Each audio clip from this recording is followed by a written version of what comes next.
collaboration with the Cyprus Mail, this is the Cyprus News Digest with Rosie Haralambous.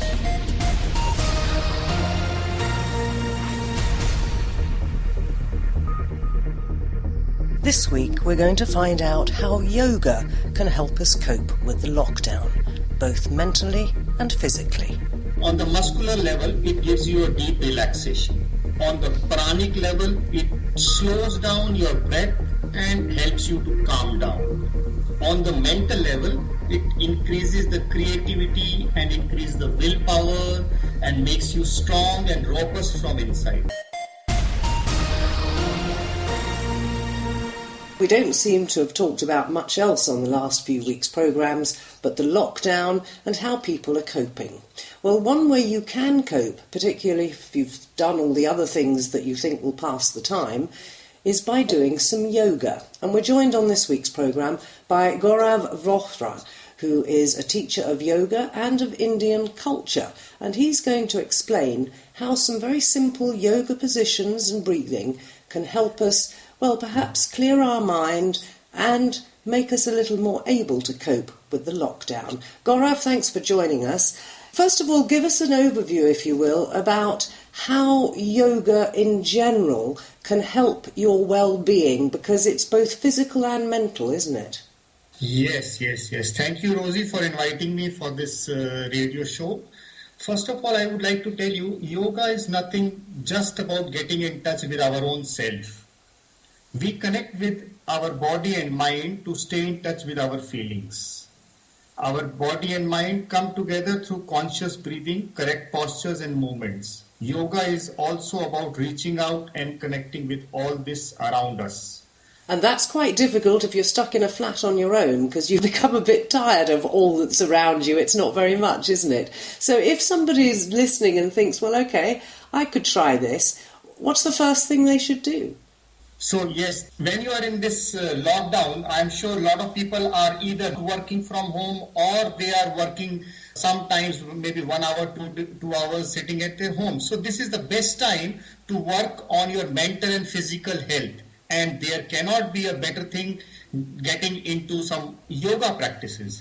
Unfortunately, today people think that yoga is doing some gymnastic or doing your headstand where your head is down and your legs are up. But unfortunately, it is not like that. It's a holistic approach where you can right from the physical posture to the state of tranquility, peace of mind. We have everything including in this yoga journey. So where shall we start? Will you take us on a journey now for the rest of the programme? Yes, definitely. So if you see yoga, if you talk about this integration of mind, body and spirit, if you talk about body, it works on the physical level in terms of the postures, which is asana. And asana can give you a very good flexibility.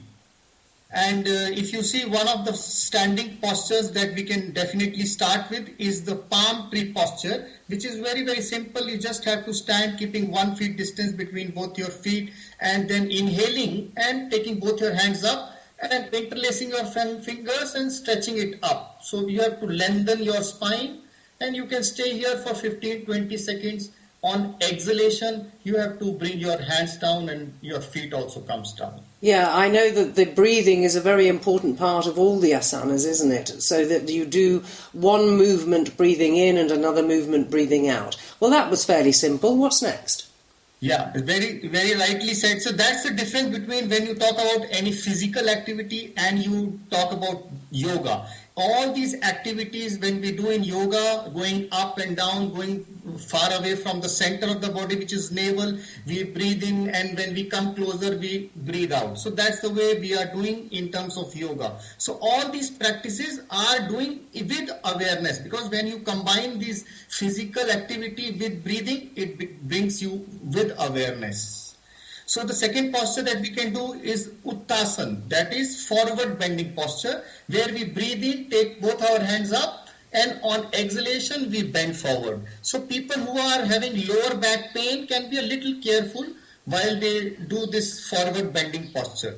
And it is very, very good for people with asthma, and they should be a little careful, under a little bit of supervision they should do, and it is improving the digestion, it prevents constipation, it makes your spine flexible. But you should do it as much as possible. That is what yoga says. You should not be competing to person next to you. Rather, you should complement and just see your own flexibility of the body. Yeah, that's very important, isn't it? That I do know that years ago when I took up some yoga, it was always the question that you never forced your body. You always only went as far as it was comfortable. And then over a period of days or weeks or time, you found extraordinarily that you could go a little bit further each time as the body loosened up. Right, definitely. You're 100% right, yes. So we've done the second posture. What's next? Yes. So see, if we categorize these postures, which is just one limb of the 8 Ashtanga Yoga, which is said by sage Patanjali almost 5,000 years back, we categorize the postures into standing postures. So these are some of the simple 2 postures that we understood. Let's go to sitting postures. So one of the postures which is called butterfly pose, or it is also called Bhadra Asana or auspicious posture.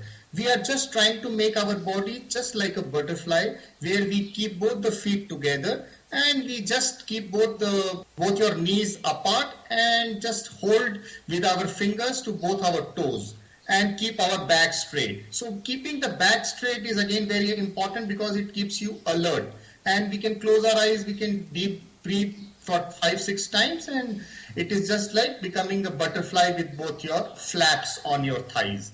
So that's the butterfly posture. Again, it is very good for people with hip joint pains. If you have a knee injury, you should be a little careful, for it gives a very good massage to abdominal organs. It removes any tension in the abdomen. It is very good for women in the menstruation cycle. So, but it should be avoided by people who have arthritis and sciatica. And next? Okay, so we go to the next posture which we can do is, yes, frog pose, which is called Uttan Mandu posture, which is a stretched frog. So we keep both our hands on the shoulder blades and the elbows are pointing towards the roof. We open both our legs and we do a little bit of breathing, long deep breath in and out, and it is very good for backache, again cervical pain. It gives a very good movement to the diaphragm and improves the lung capacity. Generally in the daily life we are just doing shallow breathing. So when you do such types of postures, you are using 80% of your lung capacity, and that's the way yoga helps, because you are doing one side the physical activity, on the other side you are doing long deep breathing. So it is using your 90%, 80% of lung capacity. And that, of course, particularly important at the moment since the lungs are vulnerable with this coronavirus. Can we take a pause there? Because am I right in thinking that the general idea behind a lot of the exercises when you're breathing is the fact that you start from the stomach and move up to the lungs? Yes, right. You are 100% right. Yes. So can you explain that a little bit? Because people do tend to breathe only from the upper part rather than drawing the breath in and expanding the lungs. Okay. So since we have touched this point, so we will just touch a little bit of what is pranayam. So pranayam is just like breathing techniques. And a lot of people don't know. Generally, people are just breathing for the sake of breathing. They are not aware of how to breathe. So we should know what is the way to breathe. Generally, when we breathe, that means we are inflating a balloon. When you inflate the balloon goes out. Similarly, when we inhale, the stomach should go out. Rather, these days I have seen people doing wrong breathing. The stomach comes in. On exhalation, while we deflate the balloon, it goes inside. So similarly, when you exhale, you should pull the navel in. So in such a case, you can just keep a right hand on your navel and keep your eyes closed, keep your back straight, and take a long deep breath in and exhale. So this is called abdominal breathing, where you are just aware of breathing coming in, and when you exhale, you pull your navel in. So Yeah. when you keep the hand, you can feel the breath coming in and you can improve on that. And it's actually the opposite way round to what most people do, isn't it? Yes, yes, yes, yes. Sorry, I interrupted and brought in the breathing because you mentioned it in the previous exercise, but we've done that one, so where do we go now? So another exercise that we can do is let's do a couple of lying down postures, and one of the best posture of my liking is the cobra pose, or we call it as a bhujang asana, where you lie down on the stomach. It's a prone pose, and then you just bring both your feet together and your hands are very close to the chest, and you inhale and you come up. And you hold the posture, keep your eye gaze up to the roof and continue breathing.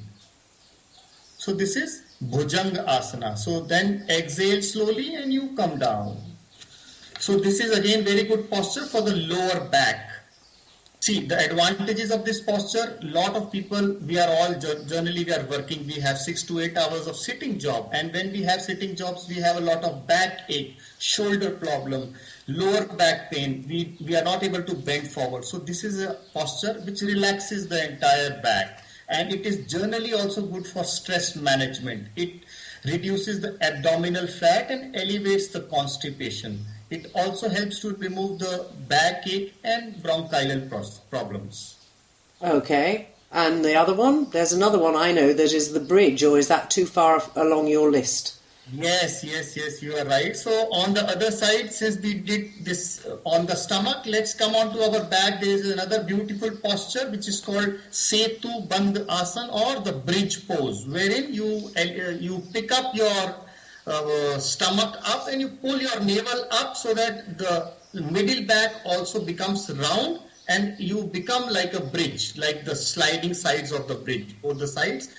And this posture is very good for actually people who are having lower back and back pains, and it strengthens the lower back, it relieves you from depression and anxiety, improves your digestion, relieves constipation, stretches the abdominal organs. But people who are having ulcer, hernia, and ladies in pregnancy should avoid this posture.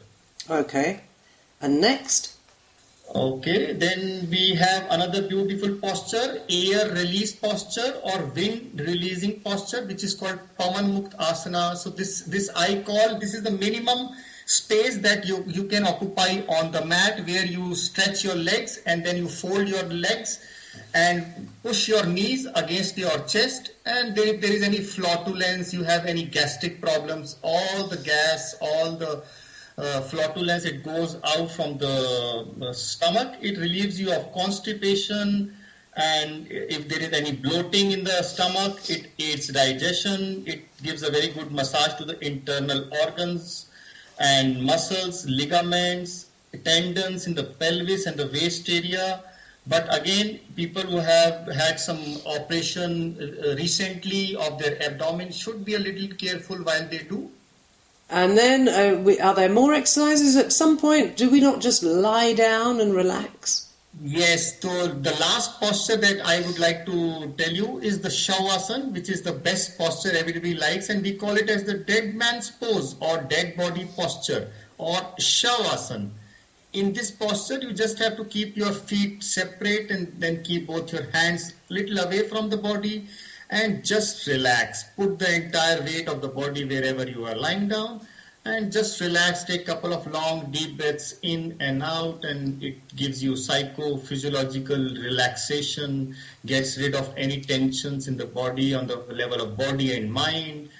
And it is very good for stress management and consequences of stress management, as you know, hypertension, diabetes, and insomnia. So it's good to practice this Shavasana along with a Yoga Nidra. And Yoga Nidra is just a simple technique where you can find on the internet. You can just play that and it takes you to each and every body part, keeping your eyes closed. Since you are lying down, you just have to take your awareness, keeping your eyes closed to these body parts, and it gives you a deep relaxation.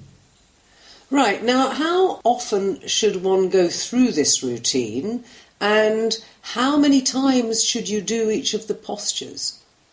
Okay, that's a good question. See, in today's world, I would just come to the context of today. Actually, the thing is that today we are too much stressed, and when we are stressed, our immunity level goes down. So, yoga helps to help lift up your immunity level. So here the postures are to be done at least in the morning for 20 minutes. The posture that we just discussed can be done in 15 to 20 minutes. After this, we have to do a little bit of breathing technique as we discuss pranayama. And these postures will keep you healthy, fit, steadiness in the body, loosening of your limbs, if there is any flexibility issues, fitness problems. So these will help you to keep yourself a little more charged up for the day. Because today we are getting up, if our normal routine is around to get up around 8 o'clock, we are taking it to around 10 o'clock. And if you are going up to 10 o'clock, then again that lethargy and inertia grips your body. Here is where the asana helps you to rejuvenate yourself. That's the reason we propose asanas to be done. And I think you've just reminded me of something I should ask you about. You shouldn't do yoga right after a meal, should you? Of course. Yoga preferably has to be done before you had any food. It's good to have 2.5 hours to 3 hours of gap before you do a yoga practice. Because yoga practice, as I mentioned, again, it works with breath. And if you have stomach full, it will not work. And if the breathing is not working, there is hardly any use of doing postures. So before breakfast, and I presume that you'd recommend we did another session before we went to bed? No, this is 2 times of yoga is enough. So we do one in the morning and one mid-afternoon, say? Yes, preferably yes. It's a good way of doing and again relaxing yourself. Once you are back from office on the normal days, it's good to just sit with yourself for 15-20 minutes, do a couple of postures and then lead yourself into some breathing exercises and then meditate, which is called dhyana or which is called as mindful activity. Now, what, apart from the relaxation, the strengthening of the muscles, but in terms of the mental health aspect of this, because you've mentioned a couple of times about stress, can you explain to people what it does in terms of bringing you more in tune with not only your body but your surroundings? See, yoga works on different levels. First is on the muscular level, it gives you a deep relaxation. On the pranic level, it slows down your breath and helps you to calm down. On the mental level, as you talked of, it increases the creativity and increases the willpower and makes you strong and robust from inside. On the emotional front, it helps you to have better happiness and equanimity on the emotional level. On the intellectual level, it sharpens your intellect and it calms down your mind. So when it comes to stress, what is stress? We should know what is actually stress. The yogic definition of stress is too much to do, too little time. So today you can't increase the time for sure. Everybody has 24 hours. But what you can do is you can increase the energy to do the work. And from where you get this energy, the extra energy that you say, you can get that energy through yoga. Yoga energizes the whole body. So once you do this yoga in the morning and you are ready for the whole day, because you are working on the emotional level, physical level, mental level, spiritual level, all these things put together can be only attained through the practice of yoga, because yoga is not just the physical activity. It comes from the word, as yoga comes from the word called yuj, which is union of mind, body and spirit. And talking of the body, I know that you're also into Ayurvedic medicine and diet, and we've got a few minutes left, so will you just tell us a little bit about, again, foods perhaps that people should be including if they can in their diets right now that would again help with this feeling of lockdown and not being in control? I think that's something that people find very difficult to cope with. Yes, that's a very important topic these days to cover. People are sitting just at home and having coffee every 2 hours or something like that. So I will just touch a little bit about the yogic diet first. In yoga, we call moderation in eating. Not too much of food intake, not too less. So another word that we talk about in yogic diet is sattvic diet, means pure, healthy, natural food containing energy that should be consumed. So we say what can be a yogic diet? These are seasonal foods, fruits, nuts, seeds and whole grain. That means avoid as much as possible the processed food. Come as close as to the natural food. Then it should look pleasing when you are eating. The food should be well lubricated. So that's the way we define the yogic food. Another very important thing that we touch in yogic diet is half of the stomach should be filled with food, 1/4 should be filled with liquid, and the rest 1/4 should be empty for the air and gases. So how do you incorporate that into a diet, and particularly using some of the superfoods that we hear about? Yes, I will just come and complete one more thing and then I will answer this thing. And another important thing in yogic diet is when you are eating the food, it is very important that you are just eating food and you are calm and quiet. You are not browsing your iPhone and then you are not working on the laptop.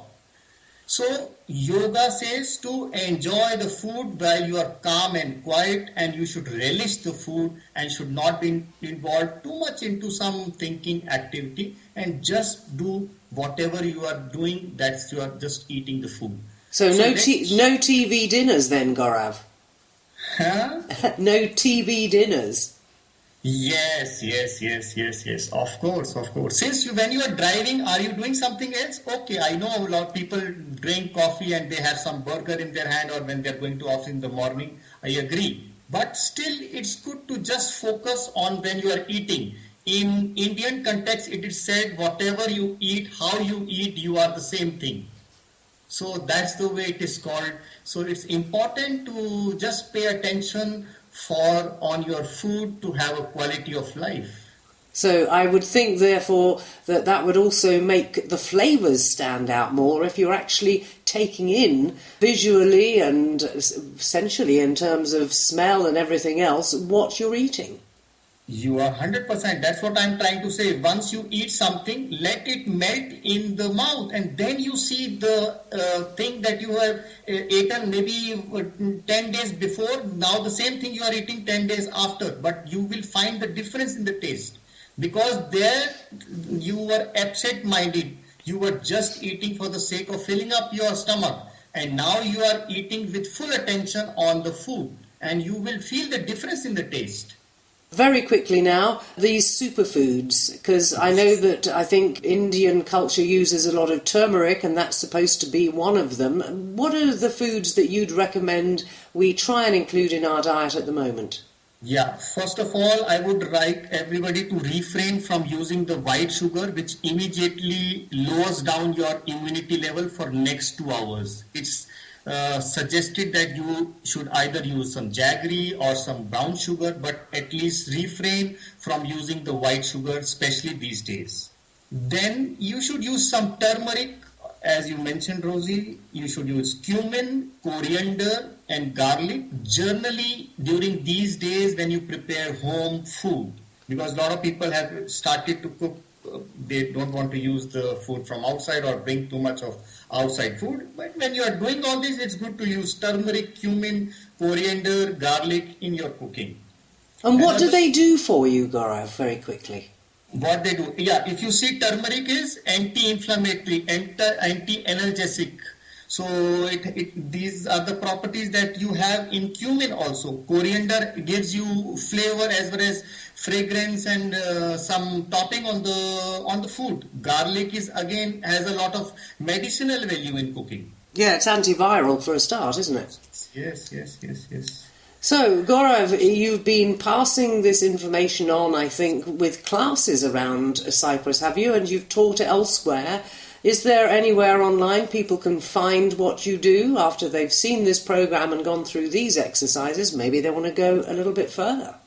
Yes, so see, High Commission of India is organizing a lot of sessions. I'm a kids yoga trainer. We have created a lot of clubs in the schools. We are doing sessions at Home for Cooperation, and we are doing a lot of sessions here and there. So they can get in touch with me on my personal Facebook page, or they can start to follow India in Cyprus. That's a Facebook page of High Commission of India. And we are doing a lot of sessions to promote not only about the yoga as a physical practice, but as a holistic science. I do take sessions on yoga philosophy, which talks about asana, pranayama, breathing, meditation. How can it help in the therapeutic benefits of yoga? How can yoga help you if you are a diabetic? How can yoga help you if you are hypertensive? How can yoga help if you are having asthma? So these are some additional benefits which you can get by doing yoga. So we are doing a lot of activities promoting Ayurveda. I do give talks on Ayurveda, so we will be having a couple of sessions on Ayurveda in coming times, and let them be in touch with me on my Facebook page, and just keep following me on my Facebook page or India in Cyprus. India in Cyprus. I'm sure that there'll be links, or they can ask questions there to get in touch with you as well. Gaurav, it's been a pleasure talking to you, and hopefully we've brought some calm and some food for thought to our listeners this week. Many thanks for joining me. Thank you, Rosie. Thank you so much for inviting me. That is Gaurav Vohra, who is a teacher of yoga and Indian culture. Listen online to the Cyprus News Digest on YouTube or at cyprusmail.libsyn.com. The latest program is uploaded every Friday, and if you missed one, you can catch up there. In collaboration with the Cyprus Mail, this is the Cyprus News Digest with Rosie Haralambous. The biggest achievement of Crime Stoppers has been the ability of the public to be able to give information about crime anonymously. There's no way I could have kept prostituting without the drugs. There's no way I could have had my body used like a public toilet, because that's actually what prostitution is. And then the fourth series I started 3 days after I'd won the Oscar, so the whole of the Monarch of the Glen experience was all interplatted with the Gosford Park Oscar experience. I was working with Ronnie James Dio, and David was going to reform Whitesnake in 2003. Cyprus was chosen because Cyprus is a stable, peaceful and secure place. We have to really look closely. What are we doing with children? What are we doing with adolescents? And what are we doing with adults that can help them move into a more literate situation? The ones that I'm proudest of are the ones that were true discoveries, where we found something we didn't know existed.